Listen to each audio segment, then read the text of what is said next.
everybody? Welcome to another episode of Super Gamer Boys. I'm your host, Colonel and most handsome dad, Garrett Morlang. And here in the virtual studio with me is another very special guest. That's right, our friend, Little Nightmare, and Twitch streamer, and VTuber as well. Sometimes. Sometimes. ReiNoYuki, how's it going? Hello. Good. How are you? Good. I just realized when I read your thing, I meant to say Little Nightmare Expert, but instead I just called you a Little Nightmare. I was like, no, that works. No, Does that work too? Yeah, Is that all right? That works. Okay. That's actually perfect description.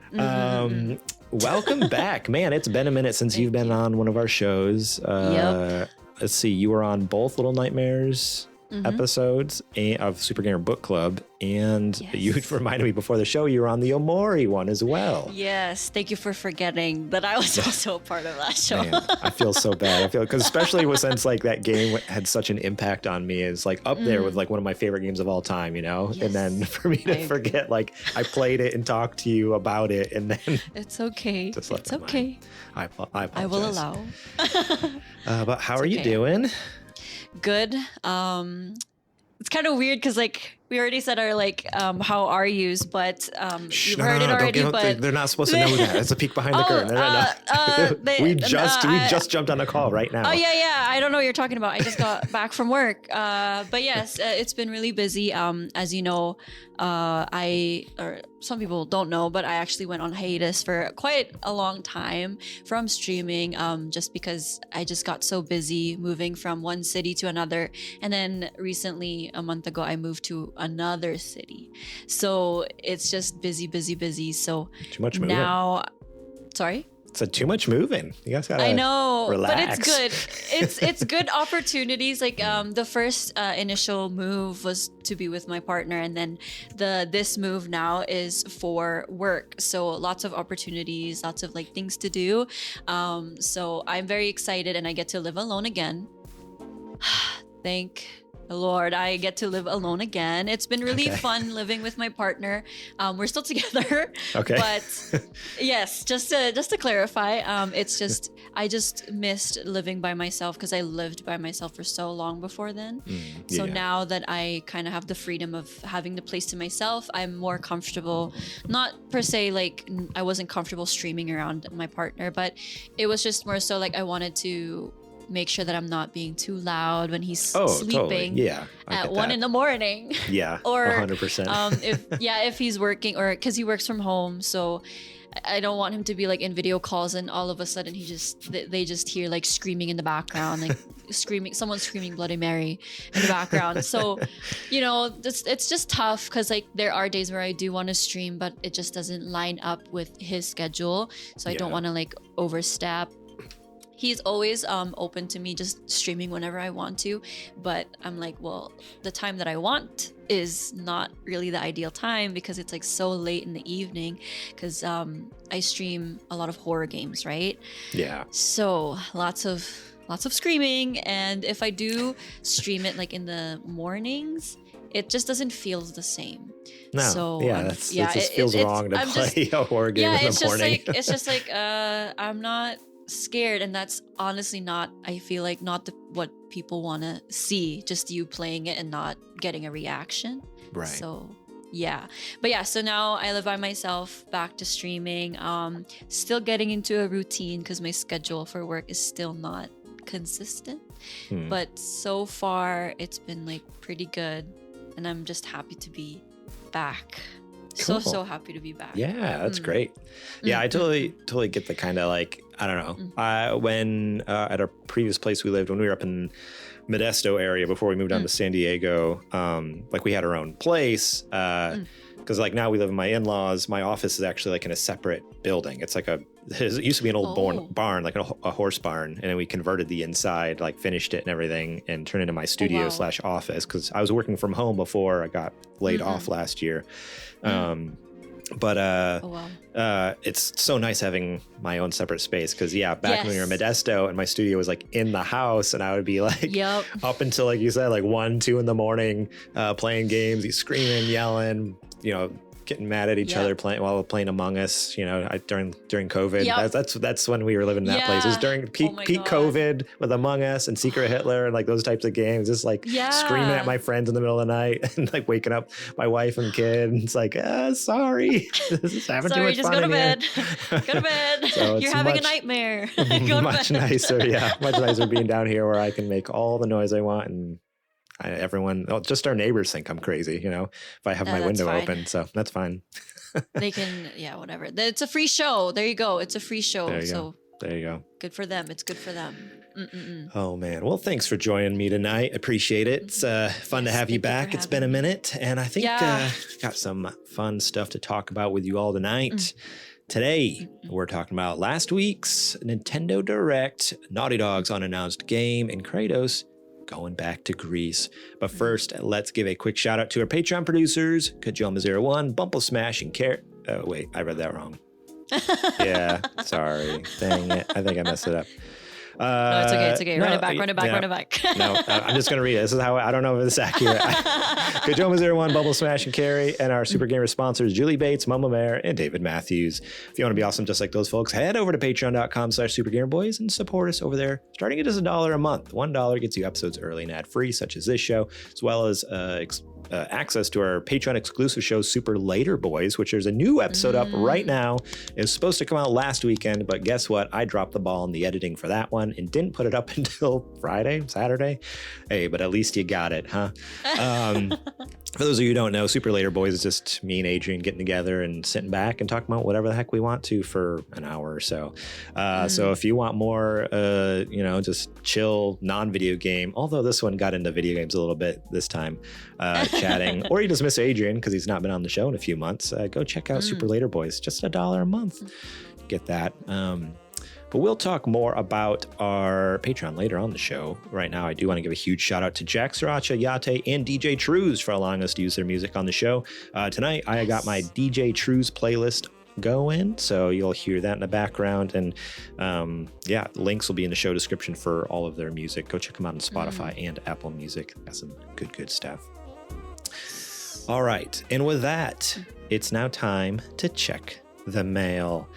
We got a good one from Carrie here. I thought this was a fun one. I'll be curious to hear what your answer is here, because you just have very fun, eclectic gaming taste. Like I a lot of the games you like I'm like, oh yeah, that is good. But I don't know. It's just when you're hosting a show and you just do it with like one or two people forever, like you tend to start hearing repeats of things. You know, I get to really know Adrian, really know JJ, Zetch, like all these people through the years. Like I've had different co-host with me, and so you get to know them really well, hear a lot of repeats. So it's fun when I have a guest, I can ask this question. It's like, oh, I get something fresh and new and exciting. So this is from Carrie, and she asked, what game solidified your love for gaming? Not necessarily your first game, but the first wow moment that hooked you. So what do you got, Ray? Oh my God, do I have so much in store. Okay. This is such a good question, because it just brings you back, and it just like, I don't know, the memories that come with like video games and like your first like she mentioned, wow moment. It's just like such fun memories. But I don't know why, but the first game that popped into my head was the Ratatouille game for the PS2. Okay, I know. That's why when you said, okay, this is great. I cannot wait to hear this, because I'm all about this. Hear me out. Like, it was such a good, like, I don't know how to explain it, but like, so the Ratatouille game, as you guys know the movie Ratatouille. No, I don't never heard that. What is that? Oh, the Ratatouille, as it states on the name, rat. Yes. Tatooine. Okay. That makes sense. Yeah, yes, it's based on the movie Ratatouille, and it's based off of the rat named Remy. Basically, the game is the exact same thing as the movie, and you're wandering around the streets of Paris, cooking, and literally, what's the word? Just, what's the word? I forget the name of the main male guy. Oh, I forget his name. Remy? But No, that's no, the Remy's rat. the rat. Yeah, I can't remember the name of the guy, but basically, I need to know now. lots of cooking, lots of platforms. Even though I played lots of platforms for Ratatouille, I still am not very good at platform games to this day, unfortunately. Alfredo. But like the music Sorry, was his name's Alfredo. No, it's not. We should have guessed that. No, it's not. It is Alfredo Linguini. Oh my god! I thought his name was just Linguine or something, but it's Alfredo Linguine. Alfredo Linguini. Yeah. Interesting. Well, they didn't even try with that one. They were just like, look. They saw the menu and they're like, oh, Ratatouille. Oh, main male lead. Oh, Linguine. But yes, anyways, that was kind of like, sorry, that's not really like my wow moment, but that was the first game that like popped into my head where I was just like, oh, this is kind of like fun. And unfortunately, as someone who grew up in an Asian household, my parents were quite strict. Me being a girl, they just weren't like, they just don't see me playing video games. They just more so wanted me to work on my studies, etc., etc. So it was more so for my brother actually, but because my brother was still too young, he just didn't really understand the concept of it, and I was just like, let me show you how to do it, because he's 3 years younger than me. So me being the know-it-all was like, let me show you how it's done. So then I started playing video games. I'm like, wait, this is kind of fun. And then I would start bullying him, and then like the whole joke of like, if you're like your brother wants to play with you, your sibling wants to play with you, and then you don't plug in their controller, but you make it seem like their controller's plugged in. Totally. That was the kind of stuff that I did to him. Sorry, but sorry, Ratatouille was the one that popped into my head, but just the ones that really wowed me would be Final Fantasy Crisis Core. I don't know if you've heard of it, but they did make a remake for it. Yes, I played it for the first time just a couple years ago. We did a book club about it. That was so good. And I wasn't invited. I'm just joking, but it was one of the like. I know that there's a lot of like Final Fantasy games that came out, like Kingdom Hearts. There's like the Dissidia one, just like the whatever Final Fantasies that you see. But that one for sure like made an impact, because the story of it. Okay, I was there for the plot, but like the plot was the main character. But you were there for Zach. Yeah, I was there for Zach. But as I kept playing, I was like, oh, there's more to the game than Zach. There's actually actual plot. So yeah, that really like, I cried. I played the game like so many, like over and over. I played it on the PSP. Yeah. So like I would have like a save file for a specific time that I want to like go back to, and then I would just like keep going back and just replaying it over and over. That was definitely one of the top 3 games I would say that really impacted me, that I was just like, okay, I need more. I need something else to like, I don't know, like just touch my emotions or something like this game did. It was just, the story was phenomenal. The music was amazing. The characters were so good. Lots of like character development, and just so like such a good game that I was just like, this is it. I'm gone. I'm a goner. This is it. I'm hooked forever. And then the other games that popped into my head too was just like a lot of like rhythm games as well. Because in the Philippines, we have a lot of arcades. And I would go and like hang out with friends, and in the arcades there would be like, I know you guys know guitar freaks, but have you ever heard of like Drum Mania? So that one is basically the same idea as like Guitar Freaks with a guitar, but Drum Mania is with the drums. Yeah, so like it's awesome, a rhythm actually. Yeah, it's a rhythm game, and like they have like the snare, sorry, I don't play actual drums, but like they have the snare, the other drums, the other parts of the drums. Yes. And like there's like, as Guitar Freaks is, there's like color. I don't know how to explain it. Like notes that it's go just down. It's like a Guitar Hero rock band, but just with the drum section basically. Exactly. Yeah. So because of that, like I was more so like drawn to a lot of like rhythm games. So like DJ Max was definitely one of them. And then later on, like there's like one called Project Diva with like Hatsune Miku. Just lots of like really, really good Lots of really, really good music games. Like Patapon was also such a good game. So good. Still can't get past certain levels, but it's okay. I'll get there one. I'll know how to play the game properly at some point after years and years. But that's definitely, those were the games that really popped up into my head and that like took me so far back into like just me being a kid. Harvest Moon. I don't know if you've heard of Harvest Moon. I've heard of that. Surely you have. Of course. I haven't played it, but that's one like since PS1 days. I remember back like being a kid and seeing that, wondering what it was. Never given it a shot, but yeah. It's literally just Stardew Valley, but better in my opinion. A little bit better. Lots of nostalgia, lots of memories, but that's definitely such good games. I could go on and on, but I'm gonna stop right there. That's so good. So great. Now with Crisis Core, I'm trying to remember, you streamed yourself playing through the remake, right? Because I feel like I'd stopped in on a couple of the streams. I think I showed up at the end when you finished, and I mean, you said you like teared up playing the PSP version, but I remember like you were like, you just stopping and crying during the remake. I'm like, oh no, Ray, it's are you okay? Good. It's just so good. It just hits you the same every time. You know what happens, but with better graphics, it just hit so hard that like even with the memory and like the nostalgia that came with it too, just hit me all at once that I was just like, okay, goodbye everyone. That's the end and of the we're ending stream. I still haven't played the remake. I really want to. Please do. I feel like I picked it up. I think I picked it up somewhere. I don't remember where I bought it, like on PlayStation probably, but I don't know. I just never found the time to like actually play it. I need to, because I loved it on PSP, and I'd love to get through it with like the updated graphics and everything. It's really, really good. Music, the music just hits so well. I can't even. But yeah, Crisis Core. That's the game that lives in my head rent free all day, every day. I think about Zach all the time. It's my first love.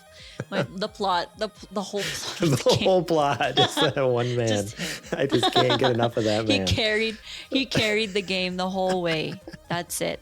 If he's not in the game, put it away. But yes.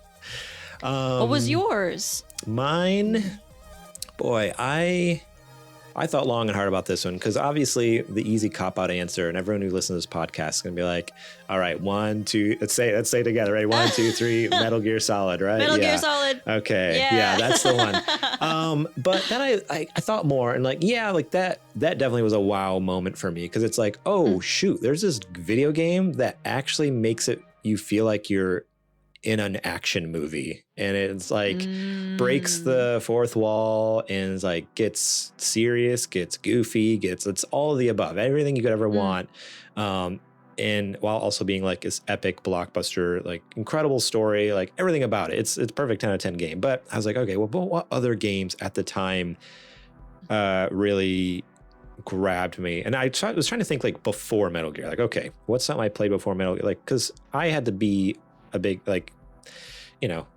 by the time I played Metal Gear, I was already like a gamer. I was already like hooked in games. And I was like, what was it that actually got me like so into games that I was willing to branch out and explore some new stuff? And the only thing I could think of, and this is going to sound kind of silly, but the Crash Bandicoot games.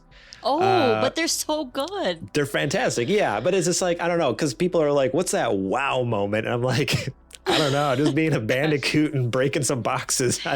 Going one way the whole time. There's something about that being a kid, and like, especially with like the trilogy at the time, like Crash Bandicoot, then Crash 2. I always forget the sub, like what they're like, the Wrath of Cortex. Is that what it was, or was that 3? I don't know. There's 1, 2, and 3, whatever they're called. Oh yeah, because 3 was called Warped, right? It was like the time travel one. And I think that's why I loved them so much, and why they wowed me so much is because they were so every game that came out, 1, 2, and 3, like that whole trilogy really did like up the ante every game. Like the first game was fantastic. It was a ton of fun. And even within like the island you're playing on, because like the levels kind of take like, I don't know if you remember like the level select screen, like it's basically like these islands. They're all very similar, but there's like some tweaks to make it interesting, you know, keep it a little different. But then with the second one, introducing like the little warp pads that take you to different worlds, like, okay, this is cool. They introduced the new mechanic of like the levels with the polar bear. We get to ride on the polar bear. It's like you got to be really, you know, fast, like a little baby polar bear you ride on. Oh my god. And just like opening up, I think that one also had like underwater levels where you like scuba dive and stuff like that. Like that was a ton of fun. So like the more side scroller aspect, it reminded me a lot of like what was it, Donkey Kong Country with like those underwater levels. Like it was that, but with Crash Bandicoot. Oh so my good. God. And then the third one, like going even further and like giving you special abilities and bringing out like double jump and like special triple jump. There's triple spins and, you know, you're not just going to new areas, but you're going to different points in time. So there's like a medieval level and there's like a dinosaur level and there's like a super hyper futuristic like cyberpunk level. And then they bring out like more types of games. So not just you're riding a polar bear, but now you're flying an airplane through the sky and you have to shoot down like these bomber planes. And I don't know, that to me just is like, man, what an incredible franchise where just game after game, they got better. They added new stuff. And, you know, yeah, maybe the story didn't like matter much in those games, but as far as 3D platforming and like having fun abilities, fun levels, fun new like moments to experience, I don't know, that just really just at the time really opened my eyes, like, oh, okay, games are cool. Because before that, like we had a Super Nintendo, we had a Super Nintendo and NES, Sega, Genesis, like we had more retro like classic consoles, but nothing really like wowed me that much until the PS1 and being like, whoa, like this is such a massive step, which is funny now to play those games and they're so simple. But at the time, it's like, this is crazy. Like the PlayStation can do so much. This blows your mind. Yeah, but like like you mentioned, like they did such a good job in like adding more so that it doesn't like bore you, because you know, like there's so many games that like even though they're different games, because they're so similar that it's just like it just literally feels like you're playing you're like, oh, I'd rather just continue playing this game than play a new game that I have to pay for, where it's the same thing. But with that one, it's just like they, like you mentioned, they upped it up. They added everything that they possibly can throw at that game, from polar bears to freaking airplanes. So yeah, I definitely understand. I didn't know the hype of it until I moved to Canada. But yeah, when I did play it with my friends, I also was quite hooked on it too. I was like, I need my hands on this game right now. I need to go get it. And it just gets like so competitive with your friends, because like if you're playing it together, you're just like, oh, let's see how far you can go, or like, oh, let's see how many times you can die before you can get to the finish line, that kind of thing. So just there's so many things that you can like also add on to it, not within the game, but like just with your friends too, not just a single player, but like can definitely be a game to play with your friends when you're hanging out. And I like that about it. It's so good, so good too. It's great. It's a good game. Love it. That was a good one. Yeah. Not as good as Ratatouille. Not as good as Ratatouille. Nothing will ever be as good as Ratatouille. So good. Oh my God. So stupid. It's so stupid, but that was, I remember it. Like, that's it was fantastic. Fantastic. Yeah, such a good game. So perfect. Yes, exactly. All right. Well, that was a great question, Carrie. Thank you so much for writing that in. And remember, if you have more questions you want us to answer, you can join us over on Discord. We have a channel over there. You can submit your mailbag questions. Or if you want to do it the old-fashioned way, just like Ranger, which, by the way, Ranger, we got your message this week. I just wasn't sure if we would have the time to fit it in this episode. That's all. Ranger, if you haven't listened to our other episodes, Ranger writes in every episode, And instead of writing through Discord, he submits, we have a contact us page on our website, and he always submits through the contact us form, which is so funny to us. And then on top of that, it's like a freaking novel. And we love it. We love it so much. It's almost tradition to do it. But this week, I don't know, this question caught my eye. And I was like, with the Rangers things, it's hard to fit. Like, they are big questions, so it takes up a lot of time. And I'm like, I don't think I could fit both. And I knew I could probably get a lot out of just this one question. Like, this is a good, even though it's such a short question. So I was like, so sorry, good. Ranger. If you don't write in something next episode, the one you already sent in, I will pull up. But I just wanted to, I apologize ahead of time. I know it's tradition at this point. It's been months that we've been basically he's dominated the mailbag segment, but here we are. He's been dethroned by Carrie. Oh, it's no worries. I think he knew what was coming, and I think if he had added that, I think it would have been a 2-hour episode with me, because I yap. I will yap until I have nothing else to yap about, which is gonna take years. So it's okay. It's not him. It's me. I promise. Good. It's me. All right. Well, with that then, it's now time for the nerdy nudes. Yeah. And then this is the part where normally Adrian would be like, it's now time for the nerdy nudes. But he's not here. Oh my God. Rest in peace. Unless you want to give it a shot. You want to try it? Yeah. Okay. But how does he say it? So I say, now it's time for the nerdy nudes. And he says, I'm trying to remember what he says. It's time. I can't remember what he says. It's now time. How many shows has it been? I think he says, it's now time for the nerdy nudes. But on the nudes, you go really high pitched, like nudes. Yeah. Okay. So, there you go. Give it a shot. Okay, we'll give you a clean take. Here you go. Ready? It's now time for the nerdy nudes. Time for the nerdy nudes. I like that take. I like that take. That was great. Okay. Perfect. All right, that's the one we're using. And you know what? We're just going to use that from now on. Even when Adrian comes back, I'm going to be like, sorry, buddy, your job's been taken. We're just going to use that clip from here on out. Just copy and paste that audio clip in. Sorry. Yeah, but then he's the one saying it, and then yeah, he mouths it. He just lip syncs to you, to your voice. That'll catch them off guard. So good. Alrighty, well, this first news story comes to us from IGN. There it is. Written by Eric Van Allen. Nintendo Direct, March 2025. All the games and everything announced. So let me just read the first couple paragraphs of this real quick. Set the stage. The Switch 2 looms on the horizon in less than a week's time, which honestly, it's happening on Wednesday. So it's kind of wild. Like, we're releasing this episode talking about last week's Direct, and then the new one's going to be, but whatever, That's just how the cookie crumbles. Which, by the way, I guess I should announce it on this episode. We are planning on doing a live react to the Switch 2 announcement. It'll be Wednesday evening, though, probably around like 7:30 or 8. I think 7:30 is what we're going to shoot for. So come hang out with us. We're going to try to stay spoiler free all day. I don't know how we're going to do that.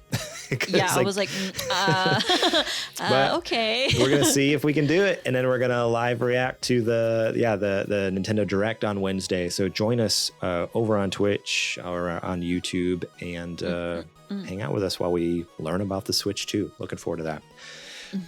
But anyways, this is about last week's Nintendo Direct, where it was focused more on the Switch 1 and games coming out for that. It felt like a flurry of last-minute announcements for the record-shattering handheld hybrid console ahead of its successor.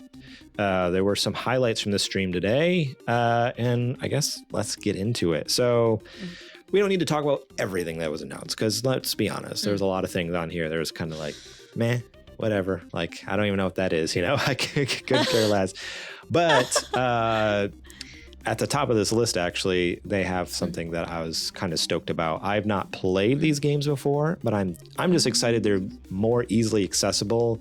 And last year they released the third game from the series, and that is Dragon Quest 1 and 2 HD Remake.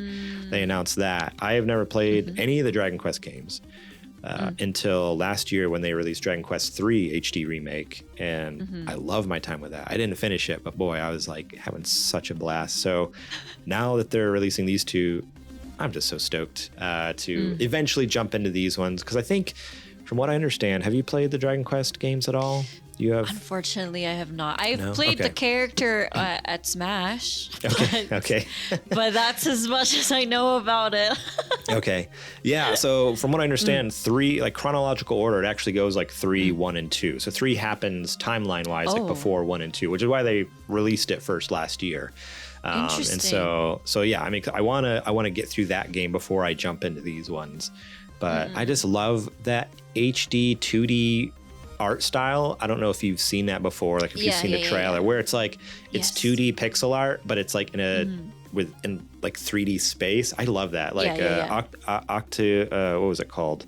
What was that one by Square Enix? Octopath Traveler. Like that had that art style. And I don't know, a lot of games are doing it now where it's like 3D pixel art, and I love it. I think it's so beautiful. So looking forward to that one. Really excited about that. Was there any games that you were excited for? I'll let you go next. Now that you thank you for handing me the mic and the spotlight. As I mentioned, and one of the games that I was very, very wowed into was the Patapon franchise. I'm so excited that they're bringing it back. I originally played it on the PSP. I still do. I have 2 PSPs with me, and I don't play it on both, but I do still actively play it here and there. Still trying to get the hang of the game. But you know, I'll get there one day. But with this coming out for the Switch, I'm super, super excited. It's just nice. Again, like I mentioned earlier, just so much nostalgia and memories that comes with this game. Played it with my relatives, fought over it with my brother. Just so many good stuff. And I'm really excited to see. If there's if they're gonna add like some like new things here and there. As much as I love a remake, I would really love to maybe like see more. I don't know. I'm not sure how to like more activities to do, because in the PSP games there's like so many like slides that you can go to when you're resting. I would definitely love to see more interactions with that outside of like the actual like story, if that makes sense. Right. Okay. Yeah. So like like an idea is like Tekken, like Tekken, they have Tekken bowling, and then they have like those kinds of things. Like I hope that they add more onto Patapon for that too. I unfortunately have not played the not newer, but like I've only ever played Patapon 1. So I didn't get my hands on the second one or anything like that, but regardless, I'm super, super excited for it to be just on the big screens again, and I hope a lot more people talk about it, because it just doesn't get talked enough. I don't know about you, 100%, but 100%. Yeah, people don't talk about it enough, and like because they put out remasters of. I think just 1. I don't think it was 1 and 2. I don't remember. I think there was some remaster though that they put out like a couple years ago, like on PS4 and PS5 and stuff like that. But again, it's like it's fun on a home console, but I love how it's like almost like going back to its roots, coming to like a mobile like handheld console. I can take my Switch to go again and play this like on my train or plane or wherever I want to. Like it's so great. I'm so excited. So excited. But unfortunately, other than that, that's really the only one that really caught my full attention. Unfortunately, I don't play on my Switch enough, but I think I'm gonna have to start again, because that game's gonna reel me back in. Yes.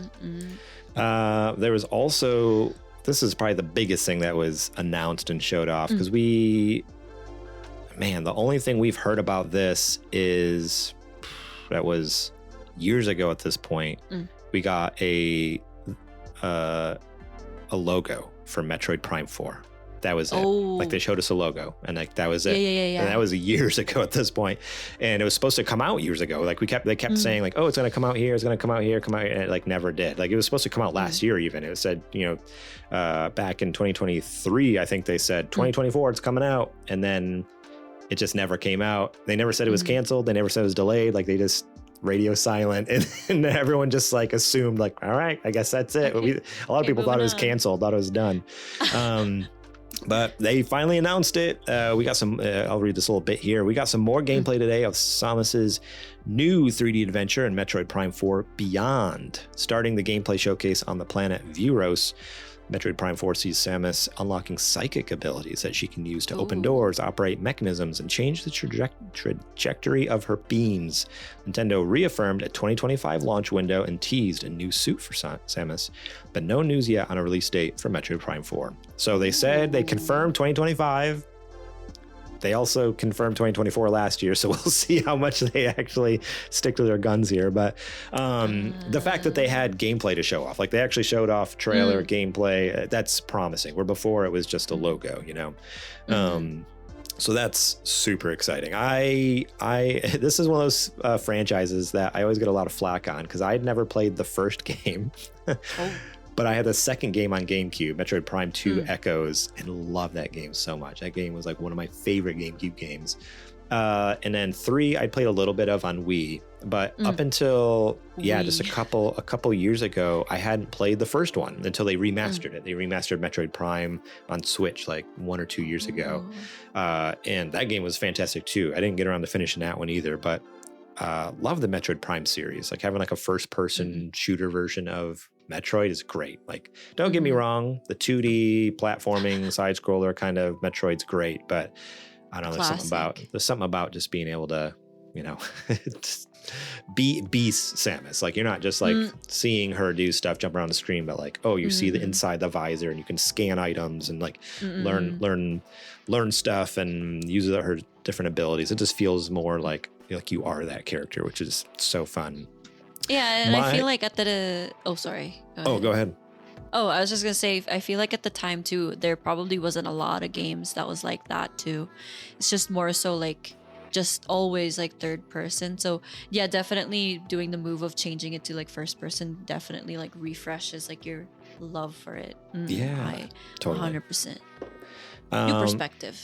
my only concern though is I'm just shocked that they're releasing this on the Switch 1. Like I would have, and we kind of speculated, me and I forget who it was, a couple of us speculated a few episodes ago, I feel like, about Metroid Prime 4. We're like, man, it'd be so cool if they released it and it was a Switch 2 exclusive. So that way it could use like, because the whole thing with the Switch 2 is it's supposed to be more powerful. It can, I mean, we don't know for sure yet. We won't know until Wednesday, but it's supposed to be able to handle like better graphics and all this stuff, blah, blah, blah, have more RAM, just be more powerful, you know? And so like, man, like how beautiful would this game look and how smooth would it run on the Switch 2? So to know that this is coming to Switch 1 isn't bad. Like that's great because that means if I don't get a Switch 2 right away, at least I can play this game. But I either want, I hope if it does eventually come to the Switch 2, which it will be because everything's backwards compatible. I hope they almost have like a patch for it, kind of like how on the PS5 and PS4, like they had like the PS5 version, and then when the Pro came out, they're like, oh, but there's a patch that like upgrades it for the PS5 Pro. I almost hope there's an update for Metroid Prime 4 that's like, hey, it runs on your Switch 1, but if you get the Switch 2, you run this patch, update it, and then it's like gonna look even better, run even better, that kind of thing. Because man, like already just in the trailer, I'm like, this game looks gorgeous, but my fear is like the Switch 1 is so underpowered. You know, what game was it? It was like one of the Legend of Zelda games. It was the remake of Link's Awakening. Like that like had such bad performance issues. Like it was running at like 20 frames a second, and it's like just a top-down like little like simple platformer game, and it couldn't even handle that. I'm like, oh, it's gonna be struggling with Metroid Prime 4, but we'll see. But love that. Fingers crossed. I'm so excited about that game. It looks like a ton of fun, and having the new abilities. Again, that's one of those things where like I'm glad they're adding some new stuff, which I mean that's every Metroid game. They come out with some cool abilities, but the psychic abilities, I think that's new. That's pretty exciting. Yeah. I want to see like how they're gonna incorporate that to like such a good game already, and like incorporate even more. So we'll see. We'll find out. Yeah. We'll see if it'll come out this year first. We'll see if that it actually comes out. Before that. Reaffirmed. Let me scroll through some of these other games. There's some other smaller games that were announced. People were losing their minds over Tamagotchi Plaza. I don't know. Yes. What is this actually like Tamagotchi as in like the little handheld Tamagotchi game, or is it different? I believe it's the characters. So the little pets that you get to take care of. Okay. It's just elevated, I guess. I did see this one too, but it just didn't pique my interest as much. I wasn't sorry, but I wasn't really much of a Tamagotchi girl. I just couldn't. I'm sorry. I love Tamagotchi. Tamagotchis are great. I like the idea of it. Mine always died, but they were great.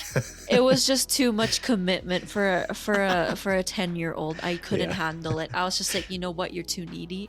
That's probably how it shaped me to who I become today. But it was just too needy, and like it just added so much on my anxiety on top of like so much that I had to already like be responsible for, and it's just like, unfortunately, no. But I liked watching my friends feed it or like take care of it or all that stuff. And if they die, I'm just like, ha ha ha, you did a bad job and suck. stuff like that. But then I don't have to feel the guilt of there you go. something dying because I didn't take care of it. So yes, but I did see this. I hope I haven't really looked too much into it, but I hope it's good. I don't know what to expect. I'm not excited about it at all, but it's one of those things where like people who are excited about it, like I hope it lives up to their expectations, because I just feel like I started seeing a ton of people online talking about it, and it's like, really? People are excited about that? All right, cool. That's great. Good for them. You know, good for them. Yes. Like I guess it's okay. Yeah. But I just couldn't see the hype. It's just not a part of it. There was also Pokemon Legends ZA announced, which I think this was we got a little more gameplay from, because just like a couple of weeks ago, we got a trailer from the Pokemon Direct, or the Pokemon Presents. So I think this was a little bit different trailer. But again, I don't know how I'm feeling about this. I loved Pokemon Legends Arceus. That game was so much fun. It was such a different take on Pokemon, like so different than anything I've ever played. And it was phenomenal because of that. This one feels like they're trying to take the gameplay elements from Arceus, but then like bring it back to Pokemon we know and love, which I don't know. Like the reason I like the Legends game, like I liked Legend Arceus, is because it was so different, even like timeline wise. Like it was way in the past. Like you don't use regular Pokeballs. They're like made of wood and, you know, tree nuts and stuff. Like you're scrapping stuff together. Like these people don't even know what Pokemon are. Like that made that game so fun, where now it's like, oh, we're just back in modern day Pokemon in this like super futuristic city again. And so it's just it's just like same old kind of thing. It's just like, it's like we're moving forward, but it's just like we're still stuck at a certain time kind of thing. But I hope it's good still. Yeah, and it's one of those things where like once I get my hands on it, I'll probably be like, oh no, yeah, this is good, this is fun. But a lot of people are excited about it because they have the connection to Lumio City from, is it X and Y or what game? I don't even remember. It's one of, so it's the world from one of the more, I think it's X and Y. I don't know. I never played X and Y, so I don't. I did. So is Lumio City from that game? I can't remember. Yeah. Oh my god, this is the worst. I did play it like a while ago. I played it on the 3DS. I played both. For some reason, I played both. It's the same thing. Same thing, but I played both. Yeah. Wait, that's kind of okay. I'm a little intrigued. I want to say that I think that's right. It's probably from if I remember right. But yeah, so it's supposed to like kind of take place in that world and within Lumio City. But I don't have a connection to that because like my history with Pokemon is like I played Pokemon, you know, Red and Blue and Yellow, and then I played Gold and Silver, and then I played Ruby and Sapphire, and then that's where I fell off because I never got a DS or a 3DS. You know, I never was able to play those other games. And so until like I got a Switch, and then I picked up with Sword and Shield and Scarlet and Violet and stuff like that. So there's this big gap in my Pokemon knowledge. Yeah. And that also means there's a big gap in my like Pokemon nostalgia. So like a lot of people are stoked for this, and I'm just like, I don't know what the heck Lumio City is, but everyone seems excited about it. And, like, good for you, yay! Yeah, but exactly. Yeah, now that we're talking about it, I'm like, that sounds very familiar. I just can't remember exactly which one it is, because like the games that you weren't able to play, I was able to play. Okay, yeah. But it was just so long ago, and I played it like so fast. As soon as it came out, I played it. I played both. And then I never really came back. That's the thing with me, though. I feel really bad, but with like Pokemon, it's just like I get into it and then I finish it and I'm like, okay, I'm done now.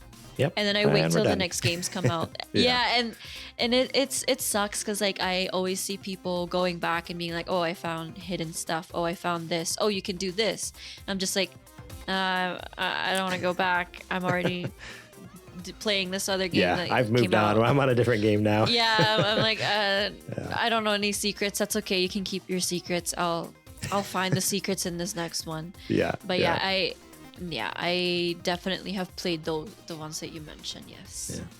But yeah, so I'm excited about this game. Don't get me wrong, but it's also like it's not like a fever pitch like excitement like it was with like Arceus or some of these other ones, because it's like, I like the gameplay from Arceus, so it's like, okay, well, if it is more than that, that's not a bad thing. But the weird like ZA Royale, like battle royale kind of thing, it seems like they're like, I don't know, I think they're trying to do something different with it, and me personally, I'm just unsure about it. So we'll see how it actually works out. But I don't think we actually got a release date for that either. It just says later 2025. Yeah, maybe once people bully it enough, they'll start changing some stuff around. Yeah, there you go. I don't know. If it's not to their expectations. Pokemon Company is pretty good at just whatever they want to do, they just do it. They don't care what people think. That's kind of what it's been for years. Yeah, you're right. You're right. This is probably the biggest game of all the announcements here. I got to hit this one for Adrian. You know, rest in peace, Adrian. This is a game that honestly, when I posted in the Discord that this was coming out, he came back from the dead just to like celebrate. You know, it was great. That is Rhythm Heaven Groove. Oh my God, I was just.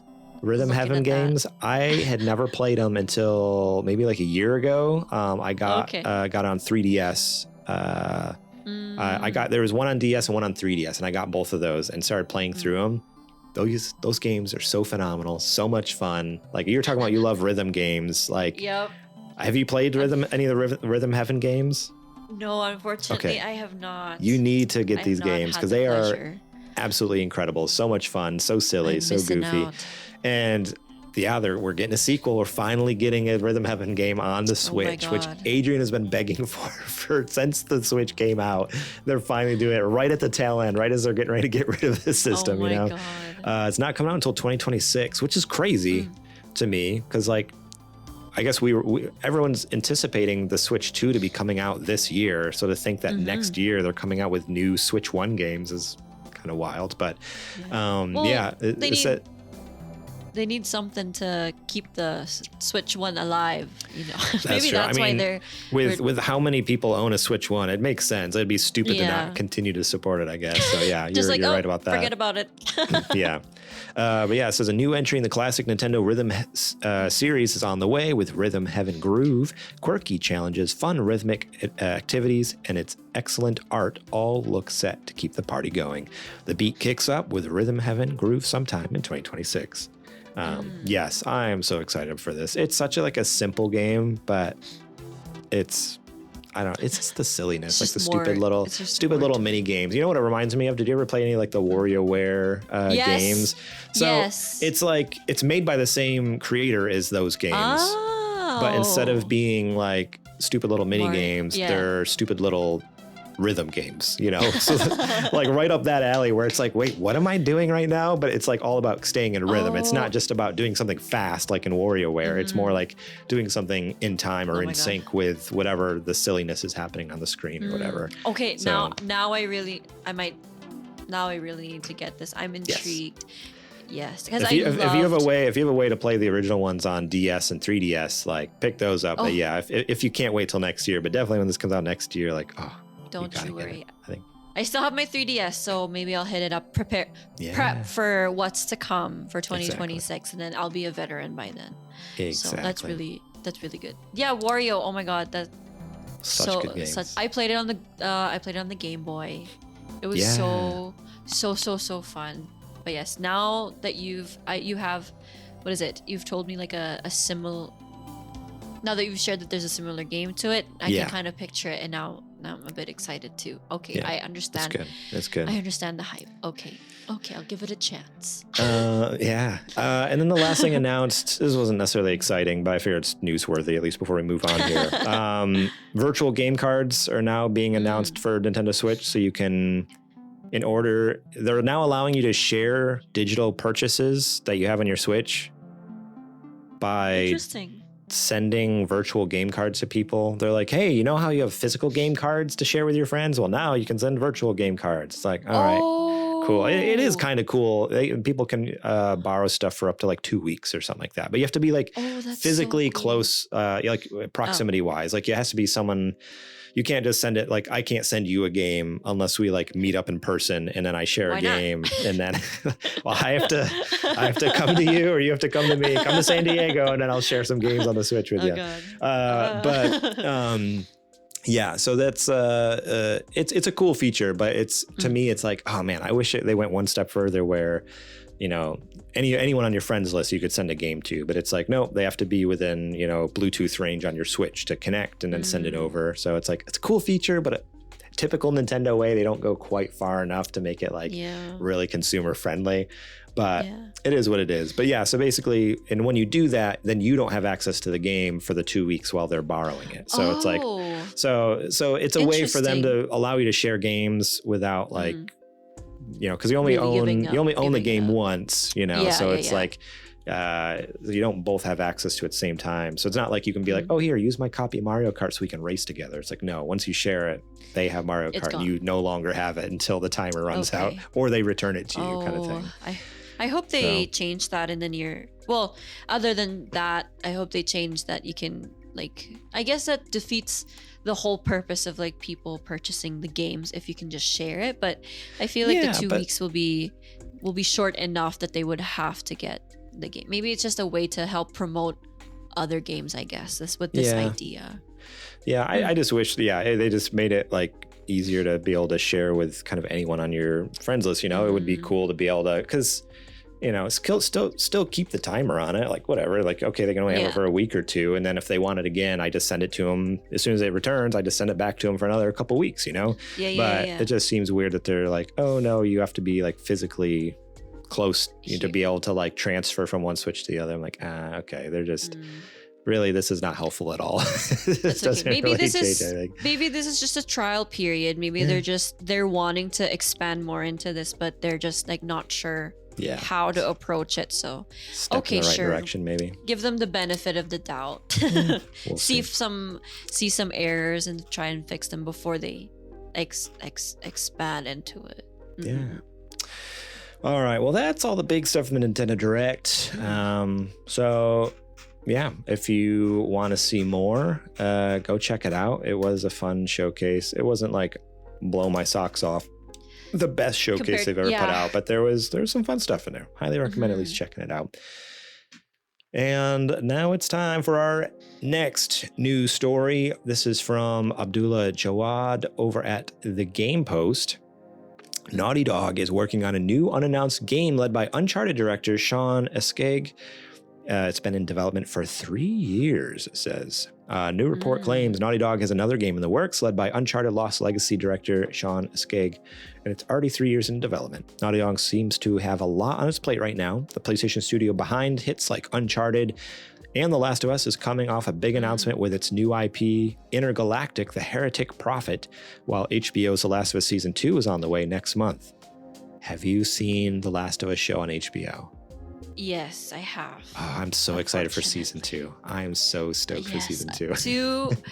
like it's so nice to have the show because I'm gonna be honest, I am not a very stealthy girl. The Last of Us was it was a chore for me, like not in a bad way, but like I'm just like always go go go and not, oh, let's sneak around and strategize. I'm just like, my brain cells are not, they're not there enough for that. So I have to just power through. Oh, there's a whole horde coming at me. Okay, let's just kill them all. Yeah, guns blazing. It just guns blazing. So I unfortunately I did try my best to play it, but it just wasn't I was just not patient enough, unfortunately. But I enjoyed watching people play it, seeing their own like play style, see how they do it, what kind of like strategies they put together, even like but yeah, the movie not the movie, sorry, the show, I'm very, very excited again. Not just for the plot, Pedro Pascal, but you know, there for, I already know the story, so you know, just saying, it's it's good. I'm happy that they made it into a show, because then I can just not have the guilt of not being able to play it, but still be able to talk about it with friends. So I'm very, very excited. Yeah, so good. But let's see. And at the same time, there are ongoing rumors that The Last of Us Part 3 could possibly be in development. Now a new report claims that another game, one that hasn't even been revealed yet, has been quietly in the works for years. The information comes from well-known insider Daniel RPK, who shared a short update on his Patreon page. According to his post, Naughty Dog has a second project in development, and it's not The Last of Us Part 3. Even more interesting, the game is said to be led by Sean Escaig, the director of Uncharted, The Lost Legacy, and Marvel's Avengers, and it's already been in development for 3 years. Naughty Dog has a second... Okay, I just keep repeating the same thing over and over again. Obviously, none of this is official, so take it with a grain of salt, but Escaig's involvement along with the timeline makes this a pretty exciting possibility. So... Possible new project in the works over at Naughty Dog. I mean, everyone's already stoked for their new game, Intergalactic Heretic Prophet. Have you seen the trailer for that? That came out back in like December. They announced that they were working on that game. And it's literally just like a 1 or 2 minute tease. Like, there's not much. They don't show us anything. But it was just like really beautifully shot. Like the graphics looks insane. Obviously it's a cutscene, so it's probably not going to be 1-to-1 exactly what it's going to look like, but it was just like cool little like slice of like, all right, this is the vibe this game is going to have. And an idea. That got me stoked for it, that's for sure. Like, highly recommend checking that teaser out. Is there something... and it's something so different from what they've done, because like Uncharted is modern day treasure hunter, Last of Us is like post-apocalyptic, and then this Intergalactic is like sci-fi spaceships and you know, this chick with like a big sword kind of thing. I'm like, all right, I'm in. This is great. You got me at sword. Yeah, you got me there. Like a sci-fi game with swords. Like, that's cool. But I don't know what. I guess with this new game, I'll kind of ask you the question here. What kind of game would you want them to be working on? Like, would you, because they already said that this isn't the sequel to The Last of Us Part 3, but like, would you want another Uncharted sequel? They didn't say it's not another Uncharted sequel. Maybe it's more Uncharted. I don't know if you played those games or like those games.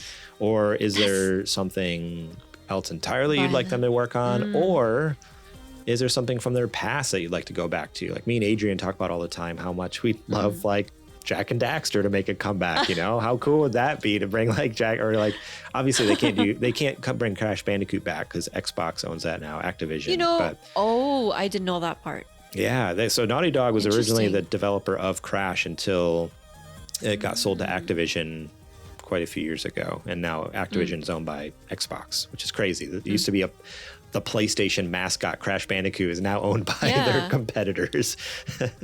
Interesting. But yeah, like what would you want out of this game? Like, or do you have any? If you don't have any, like anything you'd want, but that's fine. But I'm just curious if you have any. So, I guess like I don't have too much, just because the only thing that I really played with, that's made by Naughty Dog was Crash Bandicoot and The Last of Us.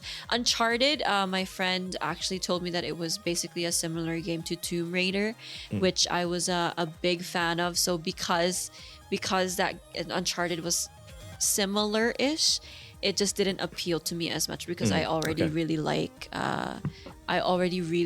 Tomb Raider. That's the only thing. But it would be really nice to see. I don't know what it is, but I know I'm excited for the second season for The Last of Us, but I don't know. I didn't get as hooked as I did in the first season compared to the second game. I still like the story. The story was still really, really good, but I don't know, like the with like the opening of like the Last of Us and then just like going like straight into it just gets you hooked. I'm just like I'm hoping that there would be something like, I don't know how to explain it, but like something that happens in between there with Joel still being around. You know what I mean? Oh, so like a spin-off Last of Us game that kind of fills that gap a little bit. Okay. Yeah, that would be kind of like, that'd be sweet. Kind of like, I mean, like what I want. they with Uncharted, they like actually the Sean Askeig, the game that he directed was Uncharted Lost Legacy, which is like a spin-off Uncharted game. So to have him, that kind of makes sense. That kind of lines up, honestly. If he's kind of like the director they go to, like, hey, we need a spin-off of this series. It's not, you know, a direct sequel, but that does check out. He could be working on a Last of Us like spin-off or something. That would be cool. Yeah. Kind of get those years between 1 and 2. And get more of Joel and Ellie, you know, especially, I guess, spoilers for Last of Us Part 2, but Joel is gone immediately. Yeah, sorry. I was trying to not spoil anything, but unfortunately. But yeah, I just would like to see more of that because that's really what hooked me and got me into The Last of Us pretty much. Not saying that the second game or the upcoming season's gonna like suck, but that definitely I don't know, I feel like that captured so many of the people's like hearts, so it's like just seeing just him one last time I feel like would be such a good like just like ending to it, I guess. Nice, I feel like nice because little it's send off for him. Yeah, exactly. So it's just like a nice closing to like his story, like one more final moment, and then that's it. We can all move on. Yeah. Hopefully move on. and enjoy the other games after. I feel like I feel like for me that's why I couldn't get too into the second game, just because I was so attached to the dynamic of Joel and what was her name again? Ellie. Joel and Ellie. Sorry, Joel and Ellie. That like I just couldn't let that go. I just couldn't go past. For me, I just couldn't get past that. So yeah, just more so for my selfish request of just one last send off, and then totally. That's great. Yeah. I think if I had to get anything from them,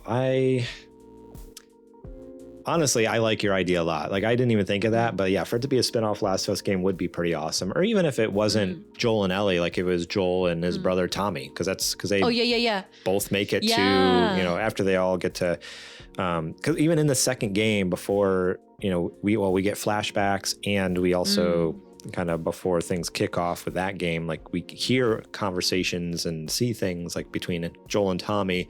Like obviously between the first and second game, like stuff went down, stuff happened. So like, to get like those little side stories of like them going off and doing whatever jobs they had to do to survive is like, okay, that would be pretty awesome. The only other thing I can think of, and I already kind of briefly mentioned it, but if they could, I don't know if they would want to add another Jak and Daxter game to the series, or like, I don't know, or do like reboot the franchise. I just love those games so much. Like Jak is such a fun character. Daxter is so like, I love his little sassy, you know, sidekick personality with Jak. Like it's so good. So anything along those lines, or even if it's a new franchise, I guess what I would love is for Naughty Dog to do, and we've talked about this before on the show, but to do something fun again, lighthearted. Like that's what they were known for. They did Crash Bandicoot, Jak and Daxter, like all these like light, funny, characters. And then Uncharted came out, and that wasn't super serious, but it was like that was like that turn where they're like, a turning point for them. Like all of a sudden they're like, oh, okay, like we're getting a little more serious. And then the Last came out and they're like, oh, now we're just dark jury. Like we're just a bunch of sad people over here talking, making depressing games. I'm like, I want fun games again from them. I would love to see something, even if it's a new, forget about Crash, forget about Jack and Daxter. Like give me a new fun mascot character. Like they're so good at that. Like I would love to see that again. Like another like 3D like animated silly like platformer game from them. Like it'd be so crazy, but it could be really fun. I think. I don't know. Yeah, I agree. And like if you were to tell someone that Crash and The Last of Us were made by the same people, probably would have never guessed. Would have been like, no, there's no right. way. Like when like I was, I'm not gonna lie, I might have been one of those people a few years back. I literally was like, what? I thought I had to like second guess myself. I was like, are they from the same creators? But yes, I was unfortunately one of those people. But yeah, like it's such a big difference, such a huge jump from what they're usually known for. But yeah, that would be really nice to just go back to their roots and just like again, I guess main topic right now is nostalgia, but just bringing back that memories and like nostalgia from when we were from way back when we were playing it, kind of thing. Yeah, it'd be fun. But I guess we'll have to wait and see. It sounds like I guess there isn't any timeline. I don't see anything in the article as far as like when it might be announced or anything, but I don't know. You never know. Maybe later this year we can get an announcement. That'd be cool. Well, let's move on to this last news story here real quick. A new God of War side story project set in Greece is coming this year. It's claimed. This is written by Jordan Middler over at Video Game Chronicle. Rumors have circulated for some time about a remastered collection of God of War titles set for this year, time for the franchise's 20th anniversary, but now Giant Bomb's Jeff Grubb has claimed that a new God of War side story project set in Greece is coming this year. The first several entries in the series were set in Greece and focused on Greek mythology before moving on to Norse mythology in 2018's God of War reboot. While God of War director Cory Barlog has previously said that he never planned for a second God of War trilogy based on the 2018 game, the conclusion to God of War Ragnarok left the story open for more titles. Everyone keeps asking about this, so I've tried to find out more, Grubb wrote on Blue Sky. There's still a Greek God of War thing coming out this year, but it's not a remaster collection. It's a new side story project. Grubb then added, I was never told about a remaster collection, but I asked a source about the rumors that I saw were focused on a collection, and they told me that nothing God of War would happen at the State of Play, but something could show up at the anniversary. Sony has announced some of its plans to celebrate the 20th anniversary of God of War franchise. The celebration will include new in-game content from God of War Ragnarok, new merchandise, and physical art exhibition. God of War Ragnarok players will be able to claim the new skin from March 20th, blah, blah, blah. But yeah, I don't know. When this was kind of floating around, this got me really excited because I was not a fan, or not that I wasn't a fan. I did never play the original 3 games set in Greece. My cousin was super into it. She loved them. Like she would just replay them like yearly, go through all 3 of them just over and over. Like that franchise is one of her favorite franchises of all time. But I don't know, for some reason I just never got super into those original ones. But in 2018, I got hooked on the new reboot series. And then when God of War Ragnarok came out a couple years ago, that one hooked me as well. So such an incredible story, which I've talked about on the show before. Like, I think those ones really hooked me, because of, at the time, I was having my first child. Shepard was born in 2017. Is that right? And then this game came out in 2018, like just a few months later. And so the whole story of God of War, like the 2018 reboot, is like Kratos suddenly, his wife passes away, and he was used to he had a son, but it's kind of like, oh, woman, you take care of the son, I hunt and I build and I do my stuff. And then the game is kind of like she dies, and then he's having to now connect with this No 10-year-old kid that he like barely knows, and like, well, how do I be a dad to this child? And like, so the character growth and like the arc of the story of like starting out being so like separate and like not knowing to like by the end like starting to build that connection of like, oh, like I love this kid, you know, and like Atreus learning to like, oh no, like I actually care and love my dad despite how rough and tumble he can be, you know, how hard he can be to like, I don't know, there's real emotional depth to the game. And then it's expanded on further in the second game. So like for me, like really hit home because I was like, oh man, like that was when I was having my first kid, and like there's this baby, and it's like, what do I do with this baby? Like I love it, but I don't know why. Like I don't know this kid. Like I don't know anything about this thing. Yeah, it's like, but for some reason I still care for it and I love it, and so it was like such an interesting like journey for me, like playing that game and like living this thing in real life of taking care of a child. And so like I love these games. So hearing to get more games in the series, obviously extremely exciting. And then going back to Greece, like that's really exciting to me. Not that I don't, I have not been enjoying the Norse mythology stuff, but I think because I missed out on the Greek mythology games, this has me excited to kind of like go back to the roots, especially with the new gameplay and like graphical style. Cause that's one thing, like playing old games can be hard sometimes. Cause it's like, oh, they don't look good. They don't play good. They can be hard.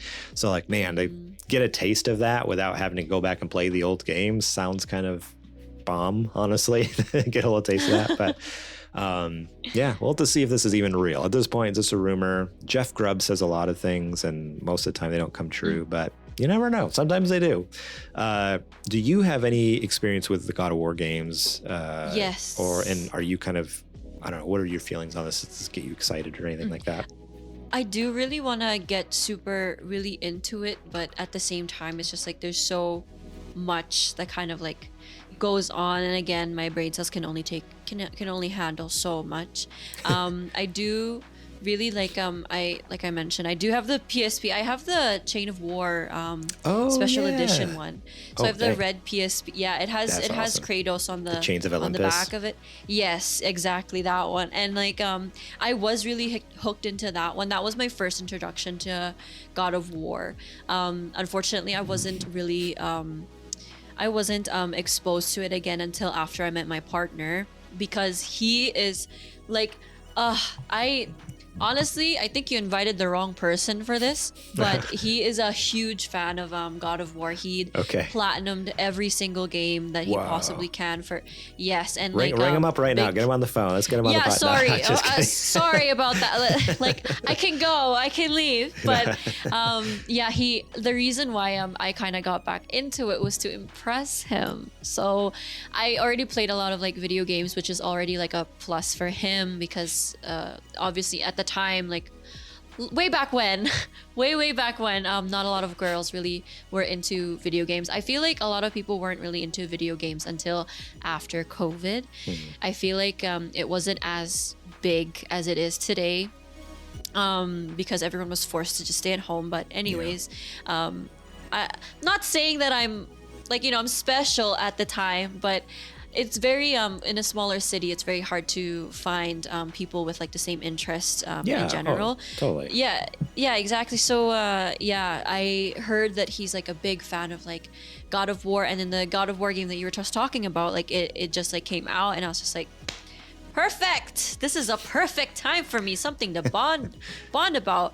So yeah, I still ended up getting a really good experience out of it. So he was just a plus, but it was a really, really good game. It definitely it was definitely different compared to the the original trilogy. The Chains of Olympus. And so it's a very different vibe. Like the first ones really were so violent, so gory, so over the top, and these new ones are much more like about the character development. Like it's more grounded a little bit. Yeah. So that's why when jumping from that to this was just like such a big jump, but I was like, oh, there's so much more into it. So I do really want to get more into it, just to like see how far he's come, like what kind of relationships has he gone through, that kind of thing. And it was a really nice that game was a really nice game to get back into for God of War, because I did really, really enjoy it, but I just kind of fell off, played other games, but yeah, such a good game. Now, would you play it? What if this new side story project that could be possibly set in Greece, what if it also included Zach from Crisis Core? Would that help at all? Oh my God, sign me up. Take my money. Take it now. Yeah, there we go. Don't even care how long I have to wait. Just take it. As long as I know that I have the game secured. Yep. I'm done. You got me. You heard it here first, there. Sony Santa Monica. Get on it. Get Zach in there. Hurry up. I don't see why not. What a wild game that would be. What a wild game. Just a crazy match. Just to see two different people. Very different. Very different. What is it? Seats. Oh my God. Oh, but yeah, man. I would, whatever it takes. I'll give you all the money you want. I don't care. Good. I'll give it. All right. Well, that is it for our I can't talk. Our nerdy nudes this week. Now, let's get into our Patreon ad real quick here. And then after that, you all know what's coming. We'll be talking about what you're playing. All right, let's get into that ad.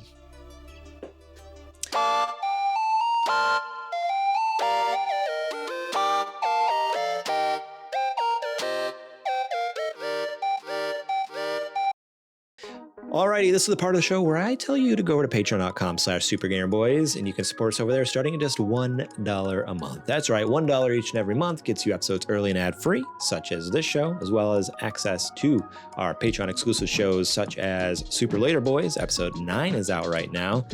Me and Adrian, what did we talk about? We talked about Apple products, because we got some new stuff. Gaming on Apple products. Why can we not game on our Macs? You know, what's the deal with that?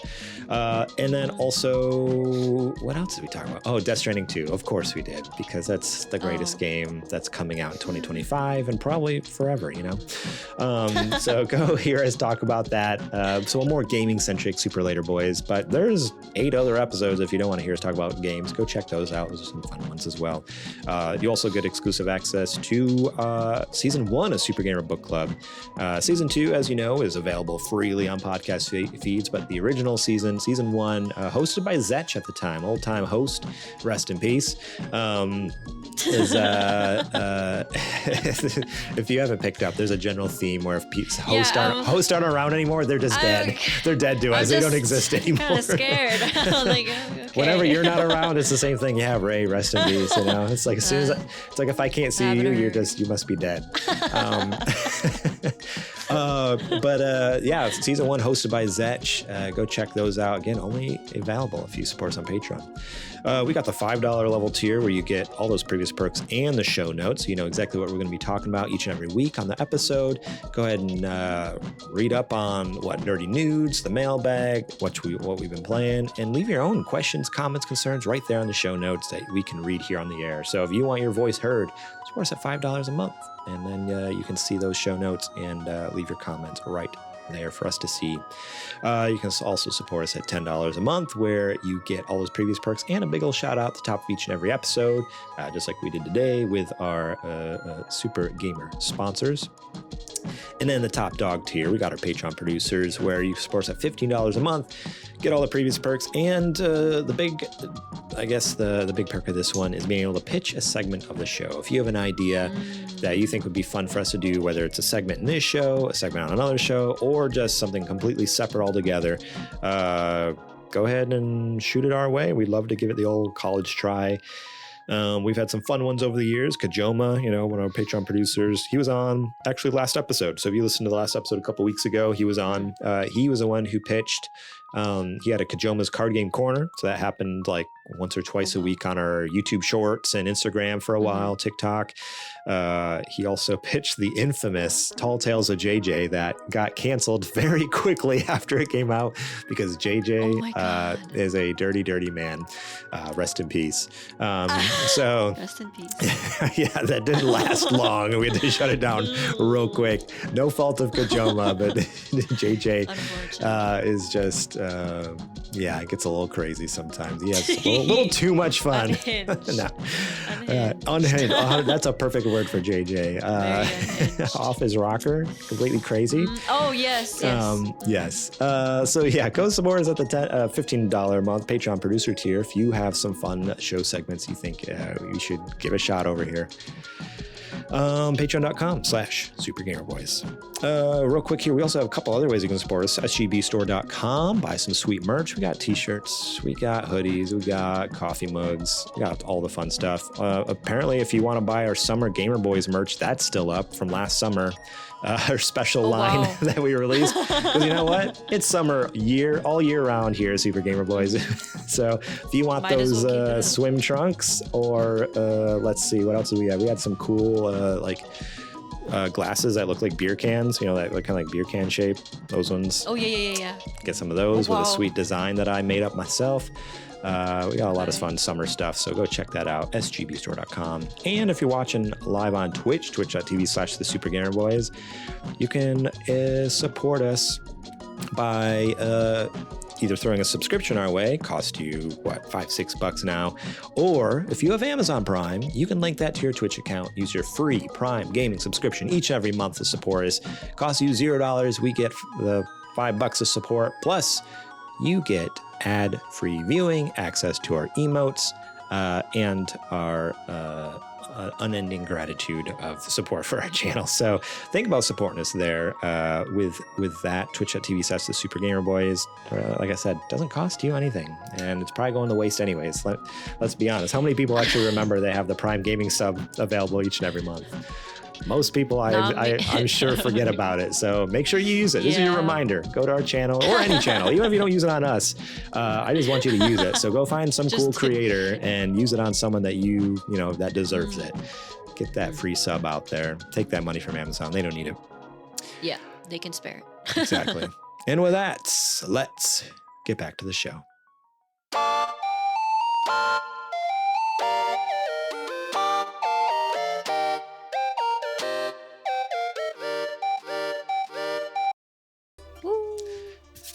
Alrighty, Ray, I'm so excited to ask you this question. I've been dying and because I see what you have written here, and I have not played this at all, and I've been looking forward to it because I love the first one so much, and I want to ask you what you're playing.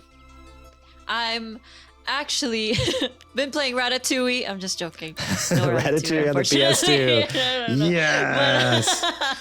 But, yes. As you know, we were just talking about God of War, which is amazing. Perfect segue. Kind of still in the same story, but Hades 2. It's been one of my favorites. I actually have the desk mat of Hades 1. Yes. One of my favorites. Cool. I have pins. I have them I got as much merch as I possibly can. I don't know what it is about it. You know, like roguelike games like Celeste or Binding. What was it again? Binding of Isaac. Yes. That one? Yep. Like those ones. I don't know what it is about it, but it was just so like. Again, it was just the same. If I had played Celeste, it's the same as playing what was that one game with the skull-looking guy? Do you know what I'm talking? Dark. Nope, I can't remember the name of it. Wait. Do you know what I'm talking about? The skull-looking guy. The Dead Cells. What? Dead Cells? Dead Cells. No, not Dead Cells. Anyways, another roguelike game. It's gonna kill me. It just felt the same. It just felt the same as any other game that you would like try. I did try Binding of Isaac first. It just wasn't for me. It just didn't really have like a story. It's just like you go, you die, you try again. Oh, new rooms. Oh, new abilities. It's a different, like, I understand the idea of like it's a different run every time, but at the same time, it's just there was just no flavor. You know what I mean? Like they were cooking something, but then as soon as like it hits, it's just like yeah, no. But with Hades, it's just like, you know, they literally took roguelike and like a lot of the the gods, and like made it into a story. I didn't even know Zagreus was a person or a god or whatever he is. I didn't know he existed, and like just getting that like little spin-off for Hades, and like now going into Hades 2. Won't spoil too much. I haven't really played too much. It's basically still in, real quick, it's still in beta, right? Like it's not even like been fully released, if I remember. It's like early access from what I understand. From last time, yeah, it's still beta. I haven't gotten the full, it's not fully out just yet. But still, even though it's not fully out yet, it's giving so much already. Like it already feels like the full game is out. So waiting for the whole full game to come out is definitely like, I'm excited. I don't know what's to come, and I'm super excited on what they have to offer. I'm just like curious. Yeah. It's still on early access. It's not the full thing yet. So, but yes, super great. The fighting style, of course, is definitely updated. Music, phenomenal. Art style is still somewhat similar, but newer characters. Gods that weren't what is it? Gods that weren't not announced, but what's the word? Introduced in the first game. So there's some repeats, but they've updated like their art style. They've updated a lot of things, so it's almost like a new game. But yeah, Hades 2, it's so good. Like I don't know what it is. I don't know what they put in that game, but I got so hooked, and I kid you not, if I were to sit down and start it, I will not be able to get the controller off my hands. I would just want to keep going and going. Because yes, it is like each run is different, but the story progresses. There's a story that comes with it. And each time that you get further and further from where you last left off, or where you last died, it gives you a reward kind of thing. I don't know. But the Hades one, I don't even know if I finished the story. I can't even tell you if there is an ending. I don't think this is a...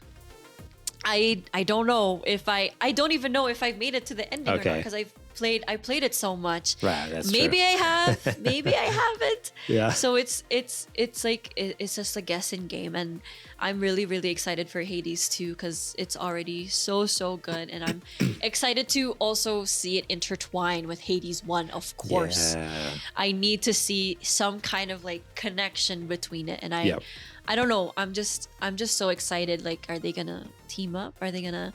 I don't know. No one knows, and like I don't know. I'm just so super excited, and I just hope they keep. I hope it comes out soon. I really hope. So good. But yeah, that's what I've been playing. the new protagonist looks awesome. Like she looks so cool. Like I can't wait to see. Like I want to. Is it Melanoe? Is that her name? Something like that? Yeah. Okay.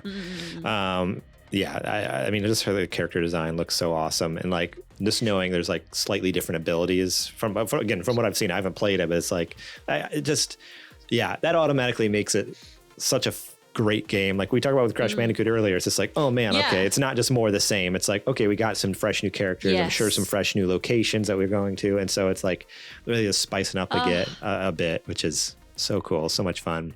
Shout out real quick to Courtney Vinay's. She's never been on our show, but she's a friend of a friend's show. I've done a couple podcasts with her because we've guested on their network, and so I've got to chat with her a little bit. She's the voice actor who does Aphrodite and Dusa in the first game, and she's like super cool. So yeah, shout out to her. She's great. And when I first learned that, I'm like, wait, what? Like those are like two fantastic characters in the first game. Like those are couple of my favorite characters. I'm like, okay, okay. I'm gonna ask very politely for you to hook me up with her. I need to know. Yeah. She streams on Twitch. You need to go join one of her streams. I'll send her link over so you can go. She plays like games all the time, and she's super cool, super chill. So yeah, shout out to Courtney. I'm fangirling. Yeah, when I I've done like a couple shows and I've guested on their podcast, and both times it's like it just blows my mind. Like, what in the world? That I know people that are in like such cool games. That's crazy. Yeah, That's insane. Okay, let me one up you. I know a friend of mine has worked on a game that I can't remember the name. Cool story. That was great. Outer Wilds. Oh, yeah, that game is sick. Okay. Yeah.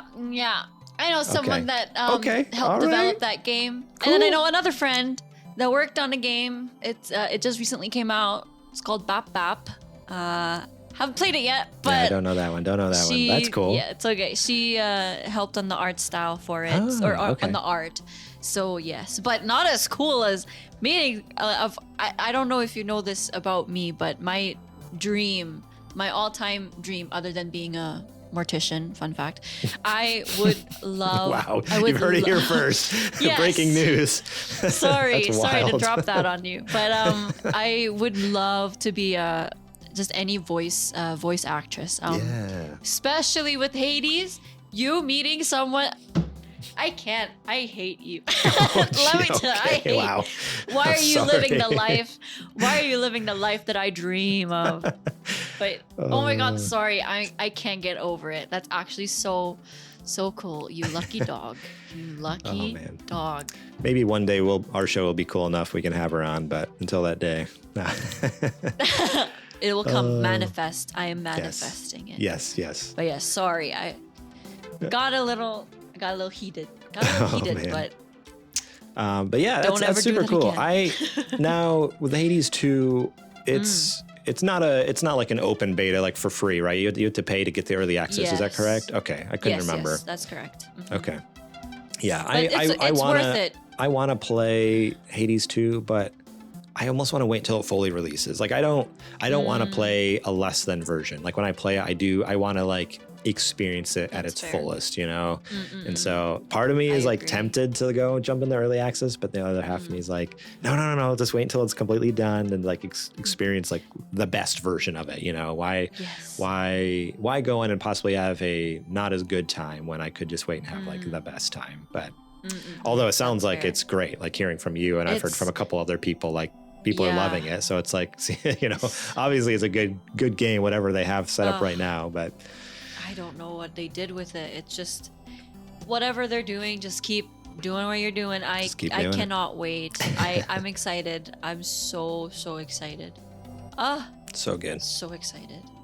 Yeah, I definitely worth the wait, but if you really can't wait, if you're willing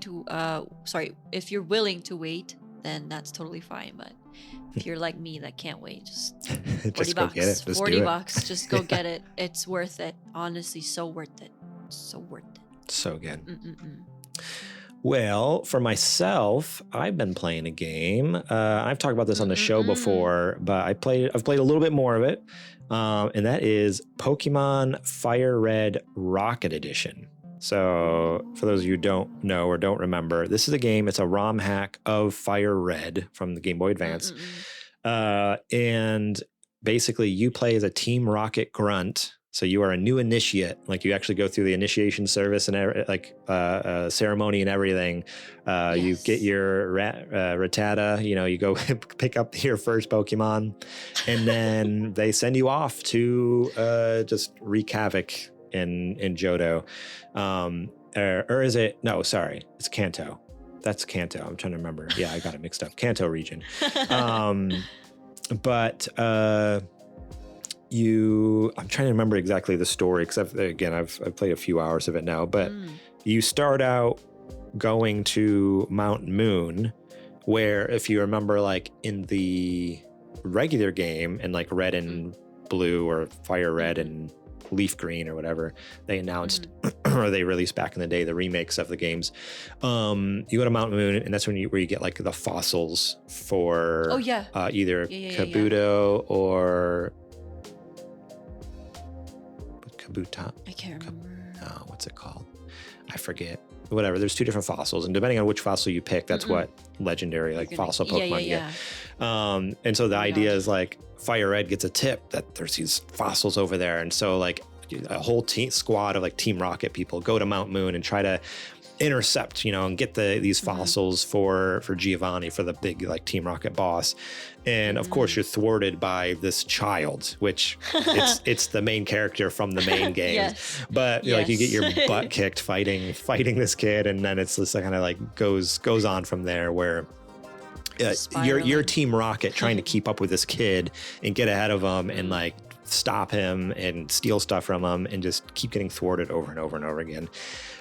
What's a really fun mechanic in this game, so you don't catch Pokemon. You don't make very much money. I mean, because you're just a Team Rocket grunt, you get paid pennies. So you never really have enough money to buy a Pokeball. And when you finally do, you end up having to use it for other things like bribing people and stuff like that. So they've like added these mechanics in the game where you can like bribe people to like get through secret areas. But if you want to catch Pokemon, what you have to do when you're just an initiate, like when first starting out as a Team Grunt initiate, you can only battle, or you can battle anyone, but when you complete the battle, if it's a child or an elderly person, you can steal their Pokemon. So that's how you get Pokemon in this game, by stealing it from kids and old people, at least initially. I think later on, as you become like higher up ranked, you can steal from anyone. So like the first thing you walk out of the Team Rocket headquarters, there's this like little girl there, and you go and fight her, and then you steal her like her Butterfree or whatever the heck she had. I don't even remember what Pokemon, but it's like so crazy. And that's like the whole gist of the game. Like you're this Team Rocket like piece of trash, just going around beating up on old people and little kids, stealing their Pokemon. Oh my god! And trying to stop Red from finishing his mission, his quest, like the main story of the game, basically. It's hilarious. Like the dialogue is so good. Like it's all reworked, new dialogue. Like I just like when you get in trouble after failing like the one mission, the Team Rocket like commander comes in, he's just like cussing at you, just like swearing like, how you screw this up, blah blah blah, like just going off. I'm like, whoa, like this is, I don't know, it's just such a funny like a different side of Pokemon. It's just like 100%. A little peek behind the curtain. Like obviously nothing you'll ever see in a real Pokemon game, but I just love the idea of like the whole time you're Red in the main game, just like, oh yay, we're going on an adventure, I'm a little kid and we're just having fun. In the background, what you don't realize is like this entire like gang organization is like trying to stop you and just absolutely failing at it so horribly. They're going through it because you're just Red's got that main character energy, just like destroying people and this like super powered Pokemon, and oh man, it's so much fun. It's silly, but I highly recommend it if you have they have a website. It's just rocket-edition.com. If you go there, they give you instructions on how to do the ROM hack and everything, but fantastic. And what's great is like, I mean, you can play it, well, if you have like an iPhone or even an Android, like emulators are so easy to get now, like especially on iPhone. Just like last year, they released, what's the name of that emulator? I highly recommend it. It's called Delta, the Delta emulator for iPhone. And you can load it right up in there, so I can play this anytime I want. I just have it on my iPhone. It's so much fun. It's like, all right, I got a couple minutes. All right, let's pop open Pokemon Fire Red Rocket Edition and steal some Pokemon. Is that the one that I've seen it on TikTok, I think, but they install it on their iPads as well, or is that a whole different thing? It's probably the same one. Yeah. So I think Delta's available on iPad as well. So it was kind of the first. It was just last year, Apple finally changed something on the App Store where people are now allowed to put emulators up, for available for download. Before it was like some weird legal thing that you would reject it, but they finally unlocked it last year. And so on iPad, iPhone, all your Apple devices, you can download this Delta, which is great it can do like Game Boy Color, Game Boy Advance. All these all these ROMs just at your fingertips. I think it even does DS games as well. I've never really tried DS games, but if you want to play some old DS games, oh my god, play some Nintendogs. I still have my DS Lite. It's not charging. I think it's finally gone through it, but it's dead. The battery's done.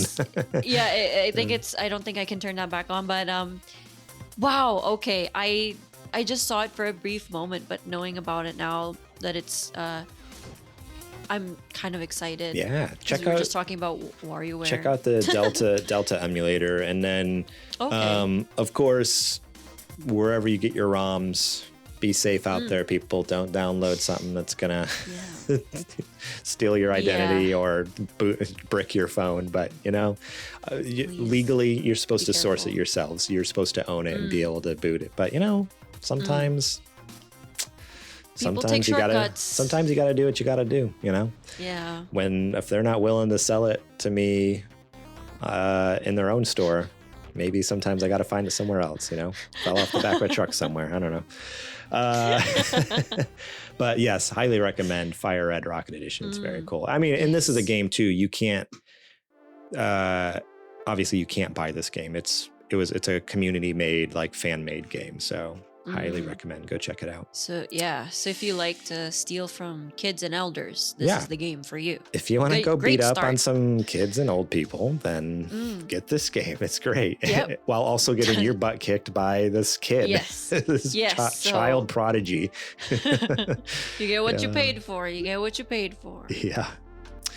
All right. Well, that is it for this episode. Thank you all so much for listening. We appreciate each and every one of you. You guys are fantastic. We appreciate, all the love on the show, whether you're listening on podcast feeds, watching over on YouTube, or supporting us over at patreon.com/supergamerboys, where you get it early and ad-free. That's right. Right at here after we finish recording, I'm going to edit it, get it uploaded there for you folks to listen and watch. So you can have it on Monday. Everyone else has to wait until Wednesday. But go check it out anyways over on youtube.com/supergamerboys or podcast apps around the globe. Anywhere you get podcast, we're probably there. And if we're not, let me know, because I would like to be everywhere. So we're as easily accessible as possible. You can also support us. I mentioned the patreon.com/supergamerboys, but we got our merch store. Go buy some merch.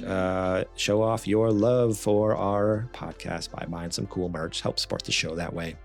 Rate and review us where you can. I know on Apple Podcasts you can rate and review, and I think Spotify now has reviews. So if you listen on Spotify, drop a 5 stars, leave a little comment on that review. We appreciate that.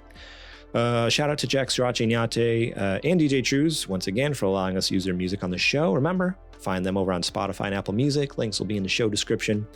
And then you can find us during the week over at supergamerboys.com, Twitter and Instagram at supergamerboys. Ray, where can people find you at? Hey, because I just recently came back from the dead, I will only be really active on Twitch for ReiNoYuki. 2 eyes. Oh wait, 2 eyes in the end, and ReiNoYuki 1 eye in the end for Instagram. That's usually where you'll be able to find me most of the time. Yeah, that's not confusing at all. That's great. No. Yeah, sorry. You'll type both. Either way, you'll find me. You'll see me. If you're watching or listening, those links will be in the show description, so you don't have to guess. It'll just be right there for you. Yes. But yeah, ReiNoYuki, go check her out. She's great. And I'm sure there's a clip somewhere of you crying while playing Crisis Core. I'm pretty sure I clipped it out, unless you deleted the clip. It should be there on the channel. So go check that out. Never. I would never. And you can find me at Twitter and Instagram over at Morlang. And that's it. That's all I got for the show. So I still haven't figured out how to end the show since Adrian's not here, because normally he goes on. He's like, oh, we love you guys. Thank you so much. You're great. You're awesome. And then, let me one up. I can do better. You do. Okay. You outro us. And then when you're done, I say, so this is, say what you're going to say. And then when you're done, you say, we are the Super Gamer Boys. And then I'll say my line. So go ahead and do what you got to do. Okay.